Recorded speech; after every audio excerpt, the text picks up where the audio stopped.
स्वागत है दोस्तों आप सभी का आपके अपने YouTube channel future to you academy पर।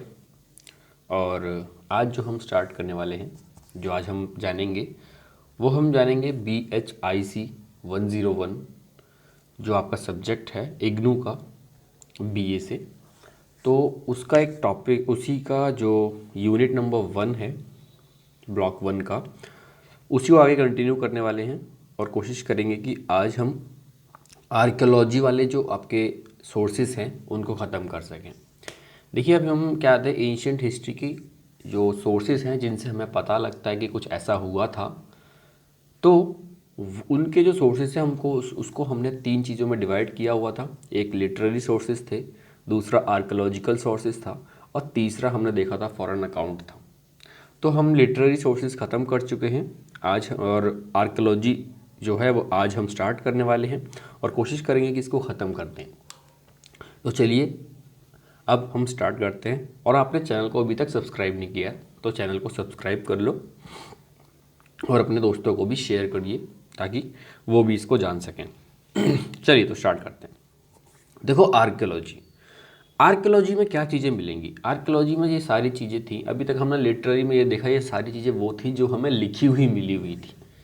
अब आर्कियोलॉजी में हमें क्या क्या चीज़ें मिलने वाली हैं। आर्कियोलॉजी में जो चीज़ें हमको मिलेंगी वो होगी आपकी स्कल्पचर्स मिलेंगे, आपको पॉटरी रिमेन्स मिलेंगे, बोन मिलेंगी, बोन फ्रेगमेंट्स, हाउस रिमेन्स मिलेंगे, टेम्पल रेमनेंट्स मिलेंगे, coins, seals, inscriptions, floral remains like charred grains, ancient pollens and spores. ये सारी की सारी चीज़ें हमें आर्कियोलॉजी में मिलती हैं। It is the archaeological evidence that has permitted us to study the prehistoric period। अब आर्कियोलॉजिकल एविडेंस की वजह से क्या है कि हम प्री हिस्टोरिक जो आपका पीरियड है उसके बारे में जानते हैं। और इंडिया में, in India even proto historic period has been reconstructed on the basis of archaeology. और इंडिया में तो यहाँ तक कि जो प्रो हिस्टोरिक पीरियड जो है आपका, वो भी आर्कियोलॉजी के बेसिस पर ही रिकन्स्ट्रक्ट किया गया है। However, we cannot limit the usefulness of archaeology to these period alone. It is significant even for those periods which have written evidence and which fall in the sphere of history proper. For example, the history of Indo-Greeks has been reconstructed solely on the basis of coins। देखिए हम यूं कहें कि archaeology जो है वो सिर्फ और सिर्फ हम देखें तो प्री हिस्टोरिक और या फिर प्रो हिस्टोरिक पीरियड तक ही सीमित है, इसके जो सोर्सेस हैं यहीं तक सीमित हैं। तो ऐसा नहीं है। अगर हम इसकी बात करें तो ये जो है आपका जो रिटन एविडेंस जो मिले हैं उन पीरियड्स में भी ये काफ़ी मददगार साबित होती है चीज़ों को जानने में। हमने ये देखा, फॉर एग्जांपल अगर हम देखें तो इंडो ग्रीक की जो हिस्ट्री है, वो हमने देखा है कि वो पूरी की पूरी क्या है कि कौन्स पे बेस्ड पड़ी हुई है। देखिए अब यहाँ पर ये कुछ चीज़ें हैं, जैसे कि ये आपका फिगर दिया हुआ hoards of Mauryan punch marked coins credit CNG coins. ठीक है, अब हम ये जो क्या कॉइन्स ये जो देख रहे हैं ये कहाँ के कॉइन्स हैं। ये ढेर मिला है आपको कि मौर्यन पंचमार्क कॉइन्स का। ठीक है, अब यहीं पे हम आर्कियोलॉजी की देखें तो देखिए archaeological methods like excavation explorations are important as they provide significant amount of data on trade, state economy, societal aspects, religion and such mundane aspects like how people live, eat and clothe themselves. अब archaeological methods जो हैं, जैसे कि अब archaeology के method क्या क्या हो सकते हैं, एक्सकवेशन हो गया, एक्सप्लोरेशन हो गया। अब ये क्या करते हैं, ये हमको डेटा, जैसे कि अब ट्रेड का डेटा देंगे, डेटा मिलेगा हमको किस चीज़ के ऊपर, ट्रेड के ऊपर मिल जाएगा डेटा, स्टेट के ऊपर, इकोनॉमी, सोसाइटल एस्पेक्ट्स, रिलीजन और ऐसे जो कुछ चीज़ें होती हैं इनके ऊपर हमें इस आर्कियोलॉजिकल मेथड से डेटा मिलता है। वहीं एक्सकवेशन की अगर हम बात करें तो immense account bearing on palaeolithic, mesolithic, neolithic, chalcolithic, iron age, megalithic and many other cultures, इनके बारे में भी हमको डेटा मिलता है। पैलियोलिथिक डेटा मिल जाता है, मेजोलिथिक डेटा मिल जाता है, नियोलिथिक डेटा मिल जाता है, चालकोलिथिक डेटा मिल जाता है, और आयरन एज का जो आपका मेगालिथिक पीरियड का जो कल्चर है इनके बारे में भी चीज़ें हमें पता लग जाती हैं। और कॉइन से हमको हड़प्पन स्क्रिप्ट के बारे में पता चलता है। हड़प्पन स्क्रिप्ट इज स्टिल अनडेसिफर्ड, जैसे कि तो हम जानते हैं कि जो हड़प्पा की जो स्क्रिप्ट है वो अभी तक हमने क्या है उसको पढ़ नहीं सके हैं, इसलिए वो अभी तक अनडेसिफर्ड पड़ी हुई है। Information about this period has been solely obtained from the archaeology. जैसे अब हड़प्पा के बारे में हमको कहाँ से पता लगा? हड़प्पा के बारे में हमको आर्कियोलॉजी से ही पता लगा। हमने चीज़ों को खोदा, एक्सकवेट किया, एक्सप्लोर किया, तभी चीज़ों को हमें पता लगा। It tells us about origin, spread, settlements pattern, town planning, trade, polity, economy, archaeology, Hunt, ये सब किस चीज़ के बारे में बताता है हमें? ये बताता है कि हर ओरिजिन कैसे हुई, इसका स्प्रेड कैसे हुआ, सेटलमेंट का पैटर्न कैसा था, टाउन की प्लानिंग कैसे हुआ करती थी, ट्रेड कैसा चलता था, पॉलिटी कैसी थी वहाँ की, पॉलिटिकल लाइफ वहाँ की कैसी थी, इकोनॉमिकल लाइफ कैसी थी वहाँ की, एग्रीकल्चर कैसा हुआ करता था, वहाँ पे लोग हंटिंग किस चीज़ की किया करते थे, क्रॉप्स कौन से उगाई जाती थी, एग्रीकल्चर इम्प्लीमेंट कौन से यूज़ किया गया, टेक्नोलॉजी क्या थी, बीड्स क्या थे वहाँ पे, सील्स, जो फायर, ये सारी की सारी चीज़ें जो थी। और फिर बाद में हमने देखा फायर अल्टर्स के बाद में रिलीजन कैसा था, और ये जो सिविलाइजेशन थी हड़प्पन सिविलाइजेशन, ये किस तरीके से ख़त्म हो गई, इन सब चीज़ों के बारे में हमें सिर्फ और सिर्फ किस चीज़ से पता लगता है? आर्कियोलॉजिकल स्टडीज़ से ही हम जान पाते हैं। वहीं हम आगे बात करें, अब ये फिर आता है हमारा कॉइन्स। अब कॉइन क्या होता है? अब जब कॉइन की जब हम स्टडी करते हैं तो उसको बोलते हैं नुमिस्मैटिक्स, ठीक है। अब कॉइन्स होते हैं सिक्के, ठीक है। अब कॉइन्स की स्टडी को नुमिस्मैटिक कहा जाता है। अब coinage is metal currency, coinage is a metal currency and has definite shape, size और वेट स्टैंडर्ड। ये हमको पता है, कॉइन एक मेटल करेंसी है और जिसका खुद का एक अपना डेफिनेट शेप होता है, साइज होता है, वेट होता है। It also bears the stamp of issues authority. ये क्या है? उसमें कुछ स्टैम्प वगैरह भी लगे होते हैं, छाप लगी होती है उसके ऊपर। Side of the coin which carries the message is called observe and the opposite side is reverse, ठीक है। अब सेकेंड अर्बनाइजेशन की बात करें तो हम, the second urbanisation in early Indian history is the first instance where we find literary archaeological evidences of coinage. Second urbanisation में हम देखते हैं कि ये पहला इंस्टांस होता है जब जहाँ पर हम आर्कोलॉजिकल एविडेंस जो कि कॉइनेज से और लिटरेरी सोर्सेज के बारे में हम वहाँ से पता लगता है। This was the time of the emergence of state. ये वही टाइम था जब स्टेट्स इमर्ज कर रही थी, टाउन्स ग्रो कर रहे थे, सिटीज़ ग्रो कर रहे थे, और एग्रीकल्चर और ट्रेड जो था वो फैल रहा था। अब ऐसे टाइम में जब एग्रीकल्चर फैलेगा, ट्रेड फैलेगा, टाउन्स फैलेंगे, तो अब चीज़ों को खरीदने के लिए किसी करेंसी की ज़रूरत पड़ेगी। तो उस टाइम पे हम ये जान पाते हैं, देखते हैं कि उस टाइम पर करेंसी बहुत ज़्यादा चली। अब करेंसी किस में थी? कॉइन्स में थी। Coin is the early India, coin in early India were made up of, पहले कॉइन्स जो थे इंडिया में अगर हम देखें तो कॉपर, सिल्वर, गोल्ड और लेड से बने हुआ करते थे। Coin moulds have made of burned clay. Coin moulds जो हैं आप देखेंगे कि वहाँ पे बर्नड क्ले से बने हुए होते थे। उनके सांचे अगर हम बात करें कॉइन्स की, वो बर्नड क्ले से बने हुए थे। और dating to the Kushan period, और इसकी हम डेटिंग अगर देखें तो ये किस टाइम की है, तो ये कुषाण पीरियड के टाइम की बात है। Have been found in 100। Kushan period के बहुत सारे हमें करीब कॉइन्स, करीब हजारों और सैकड़ों की संख्या में हमें मिले हैं। They point to be increase commerce during this time. इस टाइम पे ये बताते हैं कि उस टाइम पे कॉमर्स बहुत ज़्यादा बढ़ रहा था, मतलब आपका ट्रेड वगैरह है ये बहुत ज़्यादा बढ़ रहा था। Most of the coin belongs to major dynasties have been catalogued and published. The earliest coin in the subcontinent are punchmarked coins. Subcontinent में जो पुराने जो कॉइन्स हैं वो पंचमार्क कॉइन्स हैं। और कुछ हम देखें, द कॉइन्स ऑफ युद्धयास और Malavas carries the legends like gun.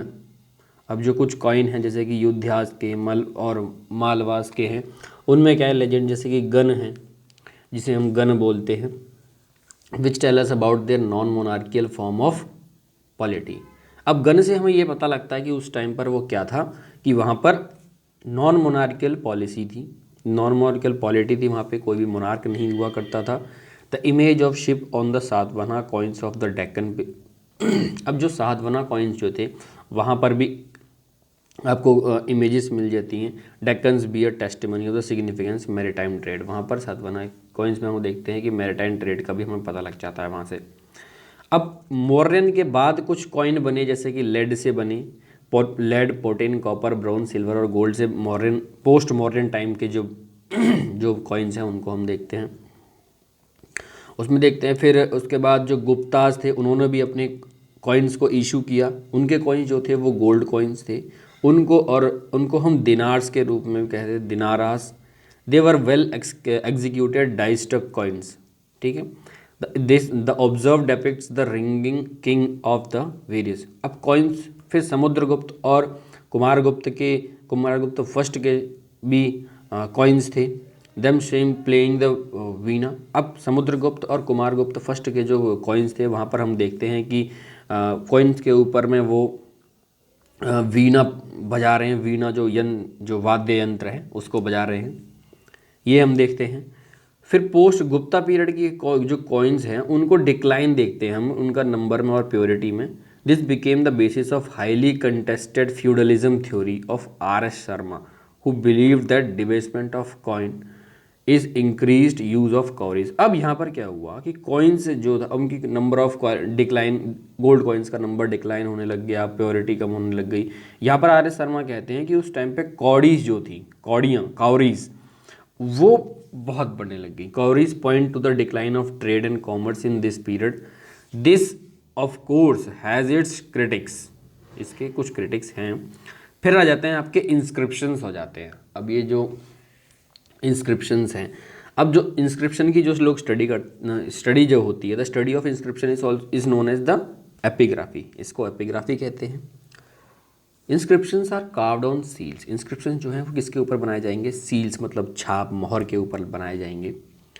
और कॉपर प्लेट्स के ऊपर, टेम्पल वॉल्स के ऊपर, वुडन टैबलेट्स के ऊपर, स्टोन पिलर्स के ऊपर, रॉक सरफेसेस होंगे आपके, ब्रिक्स होंगी या इमेजेस होंगी। ओल्डेस्ट इंस्क्रिप्शंस अगर हम देखें तो हड़प्पन स्क्रिप्ट में करीब 2500 BCE में मिलते हैं आपको। और सबसे पुराने जो इंस्क्रिप्शन हैं जिनको डेसिफर किया जा चुका है वो हैं आपके अशोकन इंस्क्रिप्शंस। अशोक के पीरियड के जो इंस्क्रिप्शंस हैं उनको डेसिफर किया जा चुका है, उनको पढ़ा जा चुका है, उनको समझा जा चुका है। Which have been found on the rock surface, जो कि रॉक सरफेस पे मिले हैं, स्टोन पिलर्स पे मिलते हैं। अब ये जो एपिग्राफ्स हैं, these epigraphs were first deciphered in 1837 by James Prinsep. ये जो एपिग्राफ्स हैं इनको 1837 में जेम्स प्रिंसेप एक सिविल सर्वेंट थे जो ईस्ट इंडिया कंपनी में बंगाल में थे, पोस्टेड थे। उन्होंने सबसे पहले इस एपिग्राफ को क्या किया? डिसिफर किया। Most of these are Brahmi और खरोष्टिस। इनमें से देखें तो हम ज़्यादातर जो हैं आप देखेंगे तो वो सारे किस स्क्रिप्ट में मिलेंगे आपको? उनकी जो लिपि मिलेगी वो आपको ब्राह्मी लिपि मिलेगी या फिर खरोष्टी लिपि में मिलेंगे। वहीं हम देखते हैं कि Ashokan inscriptions are in the fairly developed scripts and it is assumed that writing must have existed in the earlier period too. Potsherds with short inscriptions have been found in excavations at Anuradhapura in Sri Lanka.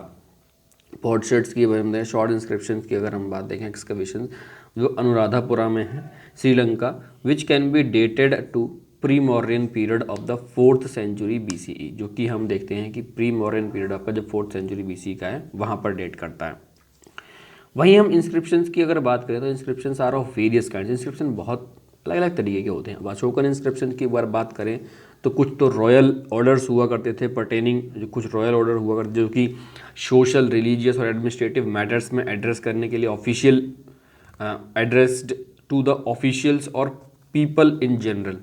कुछ royal order जैसे कि social या फिर religious administrative matter में address किए जाते थे official या फिर पीपल जो थे नॉर्मल पीपलों के लिए, नॉर्मल लोगों के लिए, और ऑफिशियल्स के लिए एड्रेस किए जाते थे।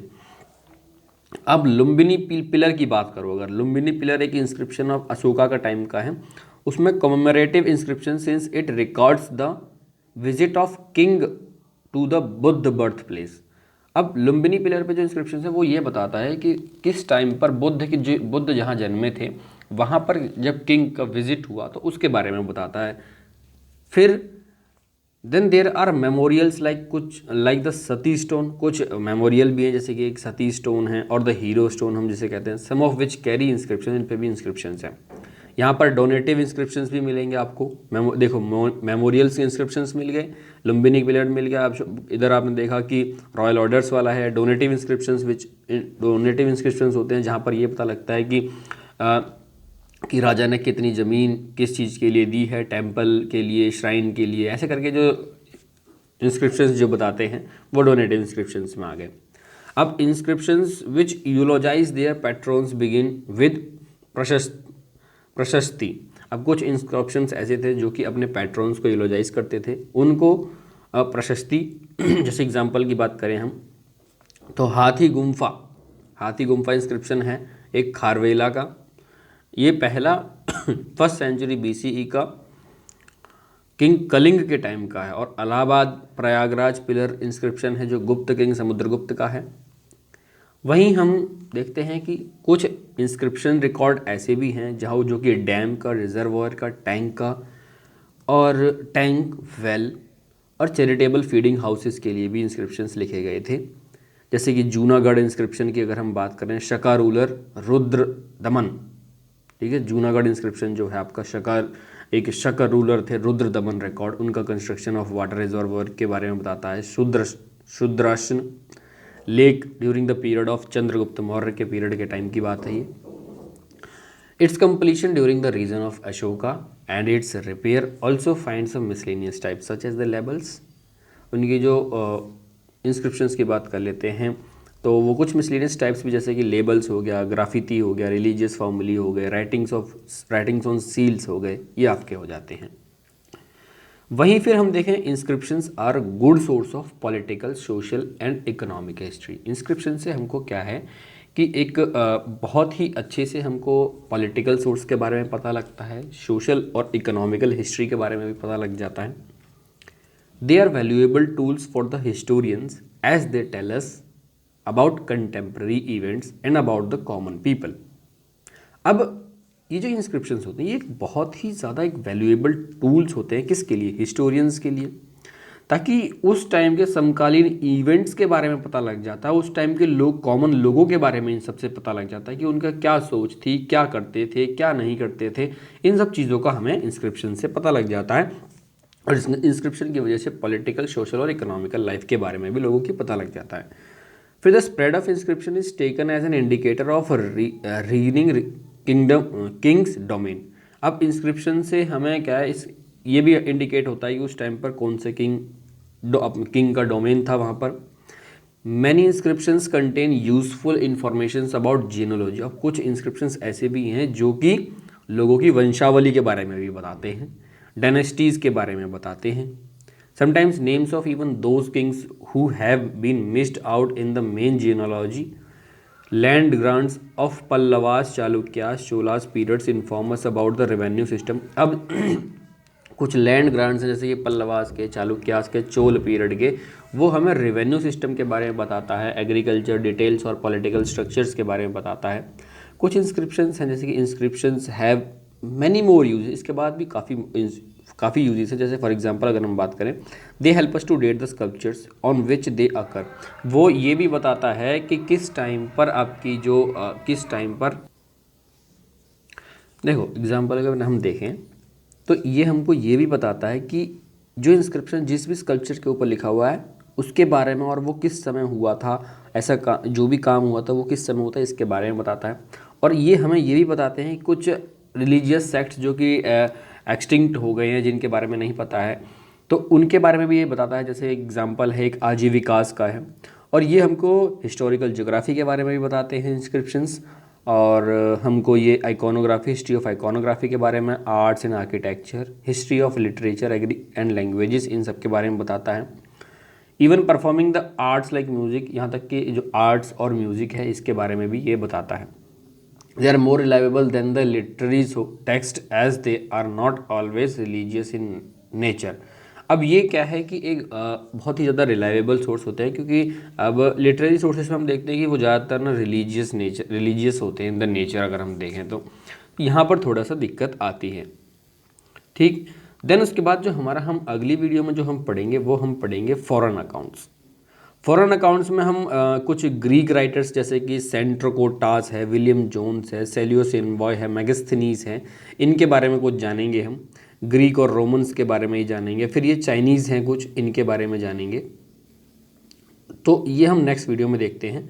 तो फिर मिलते हैं नेक्स्ट वीडियो में, तब तक के लिए धन्यवाद। टेक केयर, बाय बाय, जय हिंद, जय भारत।